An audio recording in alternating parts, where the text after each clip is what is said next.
It's time to accelerate. Hey friends, this is Andy. Welcome to episode 707 of Accelerate, the sales podcast of record. I have another great episode lined up for you today. Joining me as my guest today is Emilia D'Anzica. Emilia is partner for customer success and account management at Winning by Design. And today, Emilia and I are going to talk about customer success. How CS, as it's known, has become a driving force in revenue growth in the SaaS industry, and how this model will soon become applicable to many other industries and businesses as well. We'll get into the evolving role of customer success, how it's structured, where it reports, and how success is measured for customer success. Now, before we get to Emilia, I want to take a quick second to talk to you about the Sales House, the sales accelerator community for B2B sellers. You know, as sellers, we don't have a ton of control over a lot of the things that have an impact on our job. We can't control products, pricing, features, customers, and so on. But what we can control is how we as individuals conduct ourselves in front of our buyers.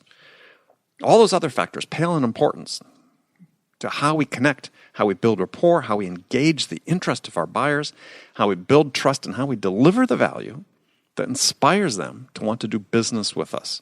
And that's the focus at the Sales House, to enable sellers just like you with all the knowledge, skills, confidence, and acumen to become the very best version of you. Now, I've been in sales for more than 4 decades, and like you, have seen plenty of people pushing empty promises about how to get better. But if you just invest 10 minutes a day of your time in the Sales House for an entire year, I guarantee you'll never have to worry about hitting quota ever again. You get unlimited access to courses, coaching, content, and a community of motivated peers who know that to learn more means to earn more. So come be the best version of you at the Sales House. Visit thesaleshouse.com. That is thesaleshouse.com/join. Look forward to seeing you there. All right, let's jump into it with my guest today, Emilia D'Anzica. Emilia, how you doing? I'm well, thank you. How are you, Andy? I'm doing great. I am doing well. So as we record this, we're both taking shelter from the huge storms hitting California. You on the northern side, me on the southern side. And so if people hear in the background, hear drops of rain pounding against the window, there's nothing we could do about it. So you have to bear with us. So we're going to talk about customer success today. And this is a topic that everybody hears about, but it's certainly within the SaaS business, the software business, it's really sort of taken off as a driving force of revenue growth within the companies. Perhaps less so in other companies, but it's something that I think companies should learn about because it's applicable, I think, more broadly than many firms think about. So, and because I said, it could be a good tool for driving revenue growth for them. So, tell us, what's the mission of customer success? Customer success, I believe, as a mission is to continue a growth loop for sales. So it isn't an extension, but rather a partner of the sales team. They work hand in hand to continue to grow that customer relationship. I don't think one is more important than the other. I don't believe that customer success should necessarily report into sales, but I can understand in some organizations that is the way it is. But really, at the end of the day, if you really go down to the basics, the mission of customer success is to enable a customer and for that partnership with the customer to grow. So it's really a growth loop if you think of a customer journey. Yeah, when you talk about enabling the customer to grow, it's say, okay, once they have your product, your service, your software on board in the company, that's just the beginning of the journey. And if they don't get the value out of it, then they don't stay a customer. I mean, pretty simple from a software standpoint. I mean, the barriers to change are much lower than they used to be in the SaaS world, and certainly in a licensed hosted environment. So really paying attention that people are using it and using it productively, is really essential. Yes, and I believe that customer success is so relevant and important that it's no longer a SaaS term. companies, you think of WeWork, for example, while they service tech companies, non-tech companies, they now have a vice president of customer success. Mm-hmm. And they realize the value of it. So the woman who's heading up the organization is hiring an entire team globally because WeWork has recognized the value of customer success and servicing the people who are leveraging their offices. And that's really the point, as we were making before, is Yes. yeah, this is not something that's just, I mean, certainly, actually, I'll probably get into this later. I spent 2 or 3 years in a customer success role. It wasn't called that at the time, but that's exactly what it was. Yeah, it wasn't a tech business, but it was such a central role in the company that it really had outsized importance. And I think that's something that companies really sort of don't spend enough time thinking about, is they think, yeah, if we sell it, that's sort of it, right? And maybe they'll give us a referral, and if we're lucky, but not enough energy sort of spent on, yeah, somebody really getting the value out of this that they expected, they're meeting their expectations when they purchased the product. And I would argue, and the research that Winning by Design has done shows that if you are able to onboard, have a successful handoff, do the onboarding well, and really grow the customer, the lifetime value of the customer is really after the opportunity is closed. It's not a closed sale, but rather a commitment. And if you look at that commitment, the growth can be 75 to 92% of the lifetime value. If you think of that, beyond the original value of the initial contract, yes. Yes. Yeah. So if you think of that, that's significant for companies. And when you're trying to seek venture funding, for example, you definitely need to be able to show that you have a product that, one, the market is ready for, and two, that you're able to renew and grow those customers. All right, we'll get into the growth aspect of it in a bit. So let's get back to how it's structured, because you raised the point that a lot of people initially gravitate toward is like, it doesn't report to sales. What are you talking about? So what are the pros and cons of where customer success should report? I've seen it where I recently worked with a client last week, and the customer success organization did report into sales. And I talked to the head of customer success. She's thrilled that she's reporting into sales because this sales leader has so much influence over the organization, was able to leverage part of the budget for customer success kickoff. And that's where Winning by Design came in and spent a day with the team. And they're able to show the organization and customers that sales and CS are aligned. And that's really powerful. So I see that. Why wouldn't they be? I mean, given that, so if you look at the two primary functions of a business, and this is not my words, I learned this from somebody else, but it says it's basically to get them and keep them, right? Get customers, keep customers, get them, keep them. Why wouldn't they be in alignment? Yeah, you know what? I asked myself the same question. If you look at the average salary of CROs versus the chief customer officers, I would argue that the CROs are more highly compensated. They have more stock options, and they go to the President's Club in Hawaii every year. And they generate a quarter of the revenue versus 3/4 being generated through customer success. Exactly. So if you look at the stats, and I know Michael Blisdale is putting together right now a survey and is going to release this research. I just can't wait for it to come out to really see and be able to prove these type of metrics.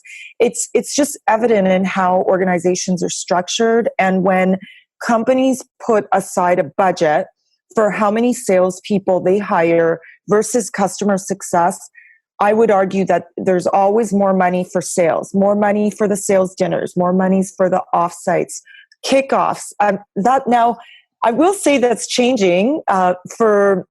In the past 2 weeks, I've been to 3 sales and customer success kickoffs where Winning by Design was part of the program, and that's really encouraging to me. So I do believe that that's changing. But if you look at the traditional even companies like Slack, who does customer success report into?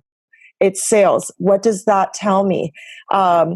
It tells me that for some reason, sales is more important than customer success. And perceived to be more important by the people within the organization, right? Exactly. Yeah, I mean, to your point, you could ask the question: is sales disproportionately compensated compared to customer success? And it says someone who's been in that customer success role. Yeah, at the time, I certainly would have argued yes. Though interesting, at that time, in the role I was in, my compensation wasn't a whole lot different than the salespeople in the way the company was structured, because it really was a team approach, right?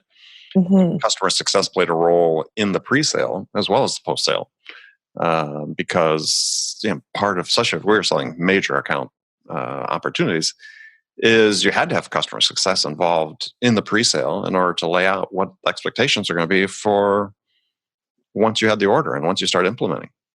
Yes. And again, there's the alignment. It's fantastic if you can afford to bring the customer success manager before the relationship is solidified and onboarding, the handoff starts. That tells me that the company's invested in customer success. So let's look at the capabilities of the individuals, like customer success managers.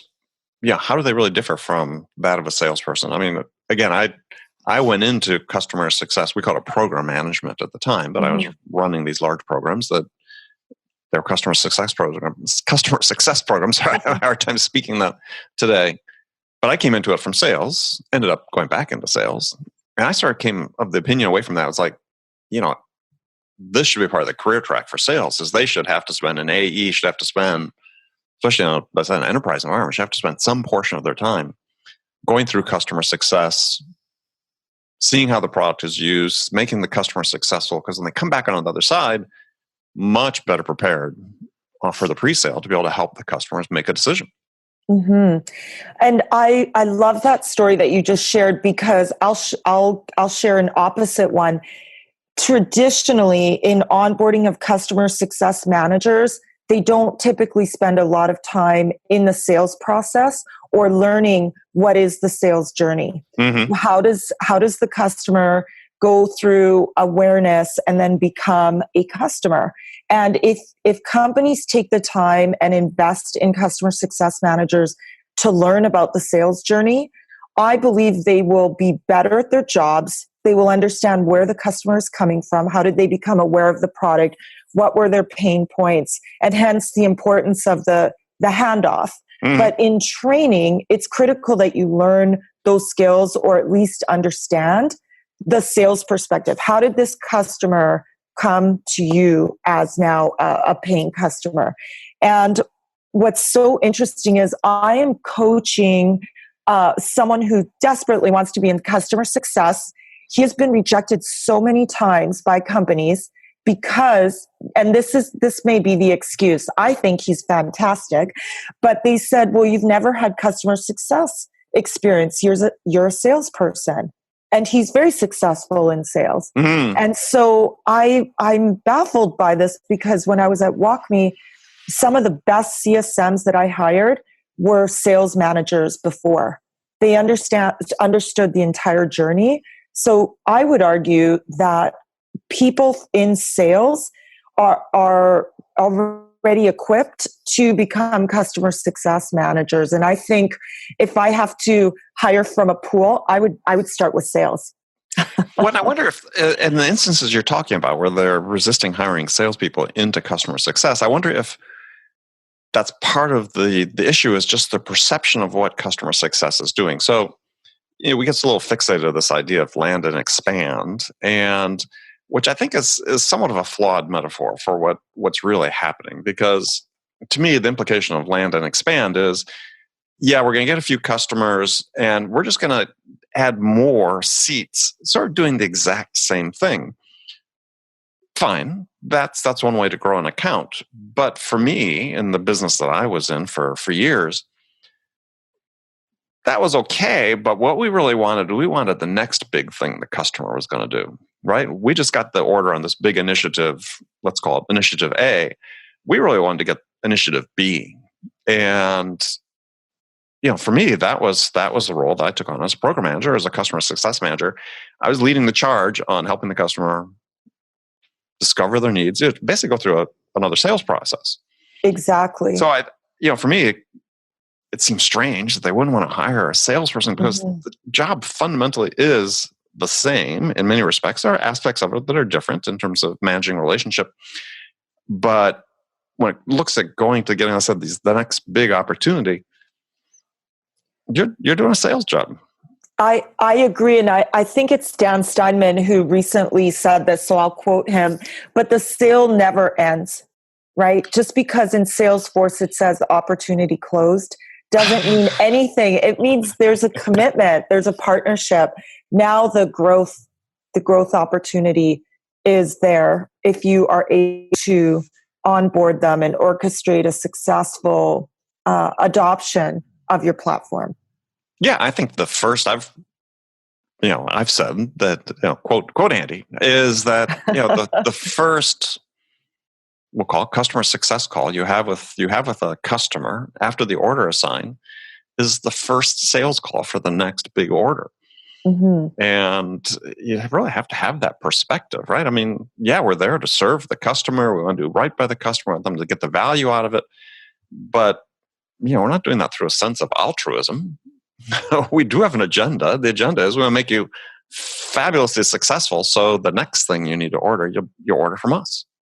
Exactly. Yes, I agree. Those key moments, those critical events where you are looking at the different pain points they have, asking the right questions, and then alleviating them first before really diving really deep in your product, because they may not need all of it at the beginning. Let's ensure their pain points are alleviated first.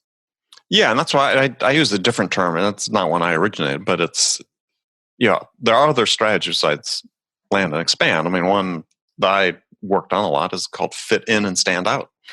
And the reason I think this is actually maybe more apt a lot of times is that when you bring a product into an organization, you have to fit into what they're doing.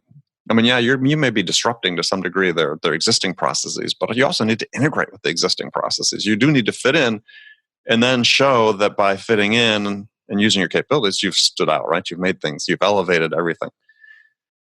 If all you're thinking about doing is adding seats, I think your motivations are not going to be headed in the right direction. I completely agree. The minute you sound like you're selling to them, they're turned off. Then there's the silence in the relationship. Yeah. How many seats are we adding this month?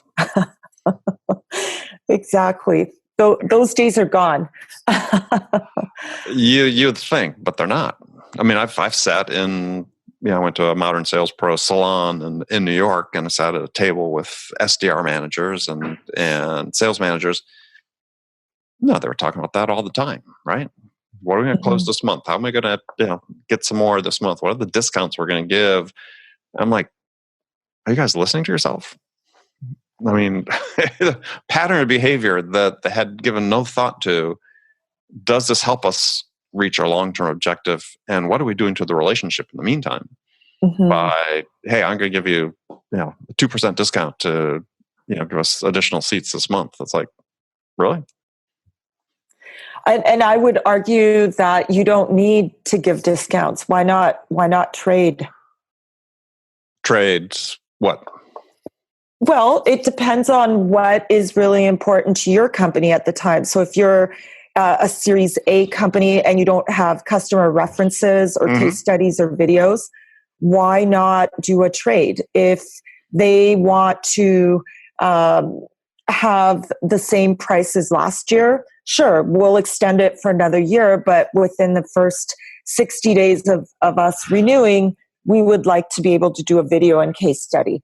Or if we keep this price, then we would like 3 introductions to past colleagues or people that can benefit from our product. That can be a far better conversation when it comes to the renewal than just giving a discount.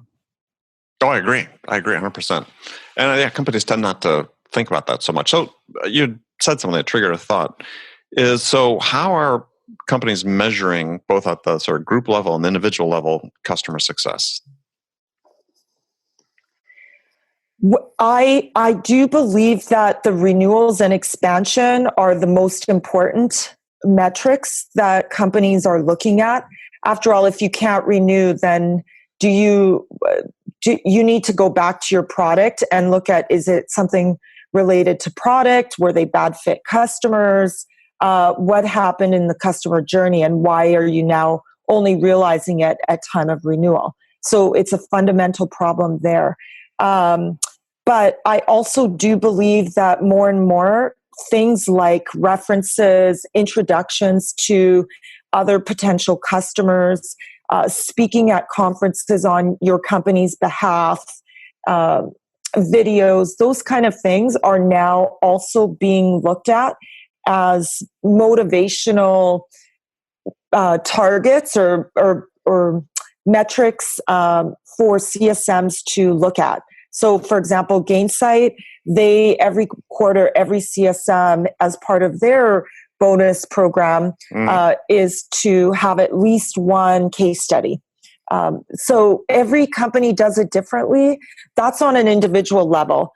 At WalkMe, for example, the CSMs were motivated and incentivized by pods, so as groups. And I love that philosophy, because if you think about it, if there's someone weak on your team, you want to help them, you want to elevate them.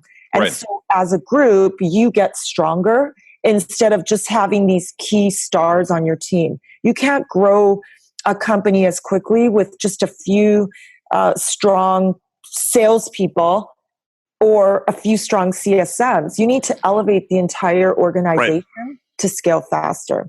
Well, let's get back to a point you made before. You talked about sort of being surprised whether they renew or not renew. So what are the sort of interim metrics that you'd look at to say, okay, are we on track to renew? Yeah. Right. What's going on? And that can be a little more difficult sometimes to assess, but I'm wondering what you see companies doing in that regard. What I have found is highly effective is having the decision maker, the executive champion on the kickoff call, and really understanding their goals for why they purchased your product, and then having them on the executive check-in after they go live, showing them what's been completed and understanding their goals for the next quarter, and doing that on a regular basis. It doesn't have to be quarterly. I recognize that these executives are hard to get on the phone, and it doesn't have to be an hour call. It can be, let's have a 30-minute executive check-in, and we'd like your executive to be on for the first 15 minutes to show them where we've been and where we're headed. And if we're able to do that and constantly understand the company's goals and what they care about, asking the right questions, then we can be a partner and help them leverage our products or our platforms in a way that will benefit their company. You always want to make sure that the customer is the hero in this journey. Absolutely. And so I think that's one of the ways that's really important. If you just bring the executive in for the renewal call, you may have totally missed the mark in the customer journey. And I've seen this happen at a 6-month check-in where the executive was invited and said, this is not what I purchased. This is not what I wanted. I will pay for the product until the end of the year, but effective immediately, we are not using this product any longer. He was so upset about how the product had been implemented and felt that we did not hear him and what he wanted. And it's because the project manager didn't understand the goals. The project manager was not part of the sales discussion. So was implementing something that he wanted or thought was valuable, but no one thought about checking with the executive. And that's a really powerful lesson. So making sure that your executives are part of the journey, at least during critical events. Okay. Yeah, I mean, in that case, the instance you were giving, I mean, blame to be associated with the people who worked for that executive because they had no idea what his expectations were. So, I mean, it also flowed back to customer success and sales because clearly they had misaligned. And I agree that that initial kickoff call is really important, and not given enough attention. Really, it's sort of interesting. As in my career and working in that role, I developed this step where I would do if when we had a big contract that was signed and so on. Is the first call was to sit down and go through with the decision maker. Let's go through the process, right? This is what you start off. This is what you wanted. This is what you spec'd, whatever. This is what we proposed because of what you spec. This is why you decided to buy us because of these capabilities. This is what we're delivering, and this is what you should expect to have happen in certain timeframes. Because one of the things that's, I think, people overlook is, that especially in competitive environments, is that your decision makers have taken sort of cherry picked the best of what they've heard from everybody, and they think that's what they're getting, right? So if they're talking to four vendors, in their mind, what they think they bought from you is really the best of what all four companies are talking about. And if you don't reset the expectations right at the time or right after the time the decision's been made, but when you're beginning implementation, to your point precisely, is you're going to have this misalignment that's just is fatal. Yes. And I've been on the other end where I've had buyer's remorse. And I've worked for companies where they purchased a platform, rolled it across the company, and then had such buyer's remorse because there was so much backlash about the product that it was pulled out. So you really want to make sure that there's that alignment early on. Setting expectations, I think, is a huge part of the role. So, but I still get back to this issue before. It seems like for me, if I were managing a customer success team and I wanted to look at what's happening with the big customer, along the way, I don't want to be waiting to month 10 to sort of look at this. It seems like whether it's usage or whether you're doing, customer satisfaction surveys or, what are those sort of key metrics that are on my dashboard that I'm looking at for these big accounts? NPS is widely talked about, and I do believe that it's net promoter score for people. Yes, exactly. Net promoter score, customer satisfaction scores after a support interaction. Those are all very important if your company does something with the data.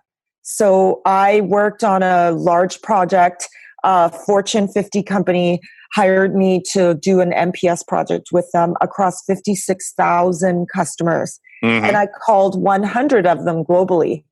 And I presented the data to the executives as they were deciding what to do with the product and the customer experience in 2019. And I told them, as a critical key findings, hear the voice of the customers. If you don't do something with this data, then it was a waste of money and time, right? So you actually have to do something with it. If you're actually doing something with the NPS scores and listening to the voice of the customer, then those metrics make sense. The other one is time to value, time to first value, incredibly important. And if you don't have a good kickoff call and understand, well, what is value for them? How can you measure it? So, but measure being something quantifiable or measure being, in something more intangible? Absolutely quantifiable. So the pushback I get is, well, we've never measured this before. That's why we purchased your product.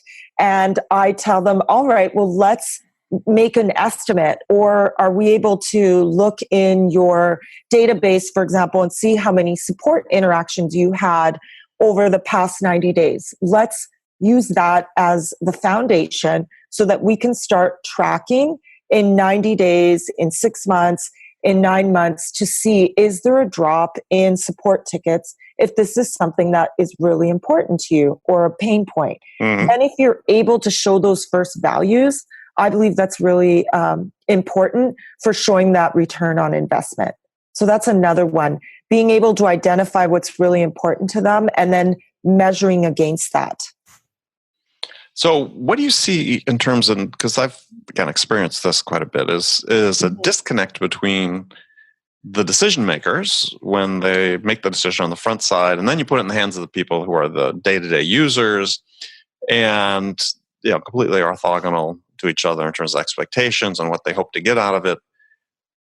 Yeah, as customer success, how do you reconcile that? Because that's hard to do oftentimes before the sale, but suddenly somebody's using a tool. It's like, well, I don't want to use this. This doesn't help me in my job, and I'm being managed on doing X, Y, Z, or being measured on doing X, Y, Z, and this helps me with A, B, C, and why am I using it?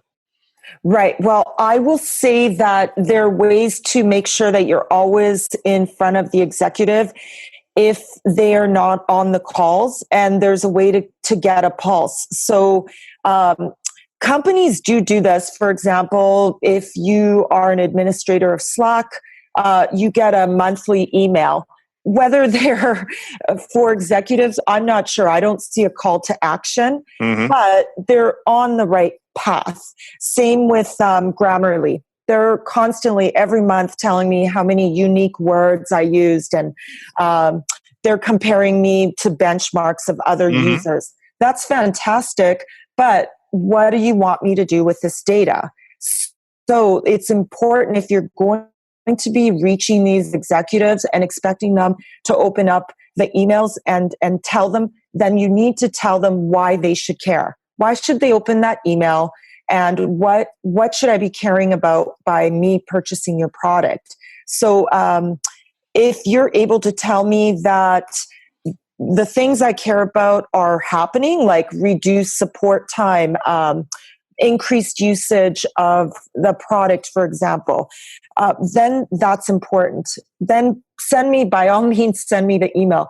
But if it's just to tell me that 50 new people signed up, or we had 3,000 interactions, who cares? How does that impact my business? So that's why I really think that's important. That's just one example, because I laugh about it when I get these emails every month. I'm like, who cares? Well, right. And so part of me says, when you talk about those examples in particular, it's like, well, why, if I'm a Slack user, let's say, and I've got a big implementation, I should be getting that data from my internal people. Why am I reading this email? I should have the same metrics, right? Shouldn't my internal people be saying, yeah, we've added X number of people to Slack and we're doing these things with it, as opposed to having Slack tell me, yeah, we had 3,000 interactions, or 10,000 messages passed through, or whatever. Right. Well, I think sometimes if you're relying on your day-to-day users to get this data in the right hands, you may not necessarily get the data to the people that really matter, that should be seeing this. And that's why I encourage companies to invite the executives on those critical event check-ins, for example, or to send meaningful communication that they may care about. So like, future trends, how will it impact their business? What future things they should be thinking about? Or if you have a new product coming out, well, how's it going to impact my business? Why should I care? I think if you're able to communicate with them, whether it's right in product or through an email that's quick to read, I don't want 3 reports. I don't want to have to go somewhere else and click elsewhere. Show me in a very quick video or in content that I can easily read on my mobile.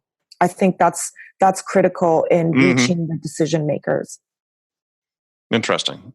Yeah, I sort of think about that, because it's my goal is always to enable the people I consider sort of the key movers and mobilizers internally to be able to present that information accurately to the executives on their side, because quite frankly, they had more credibility about it. And to me, it's like, it would be a red flag if I thought the executive thought I had more credibility than his internal people on these issues. And that itself would be, very problematic. I will say the way that I've been successful in getting executives to come to a meeting is to explain my day-to-day user. Here's what the meeting is going to be about. And I want to make sure that your executive understands what we're doing together, why this partnership matters. And during that meeting, making sure that your day-to-day user is the hero in the story. Right. So if you make it about them and you make them look good and show the impact on the business, it's very compelling for that person to bring their executive to the table. I agree. I agree. Great point. Yeah. Actually, we're going to wrap up on that point because we're Okay. at the end here, but we could do another episode, just more on customer success, just on all the questions I had to ask you. So we'll do that at some point. But in the meantime, tell people how they can learn more about you and what you're doing. Sure. So I am a partner at Winning by Design, and I focus on customer success and account management, assessments, designs, and executive coaching. And you can reach me by my first name, Emilia, at winningbydesign.com. Okay. And that's, why don't you spell Emilia? Sure. It's EMILIA at winningbydesign.com. Perfect. All right. Well, Emilia, it's been great to meet you. And I said, I look forward to doing this again. Thank you so much for having me, Andy. It's been a pleasure. Okay, friends, that was Accelerate for this week. First of all, as always, I want to thank you for joining me. And I want to thank my guest, Emilia D'Anzica. Join me again next week as my guest will be Juliana Stancampiano. She's the CEO of Oxygen and author of a book titled Radical Outcomes, How to Create Extraordinary Teams That Get Tangible Results. Juliana and I are going to be talking about the role of education versus training in building and enabling the sales teams of the future. So be sure to join us then. And along those same lines, before you go, don't forget to check out The Sales House. It is your all-in-one sales growth education for B2B sellers just like you. Visit thesaleshouse.com. Thanks again for joining me. Until next week, I'm your host, Andy Paul. Good selling, everyone.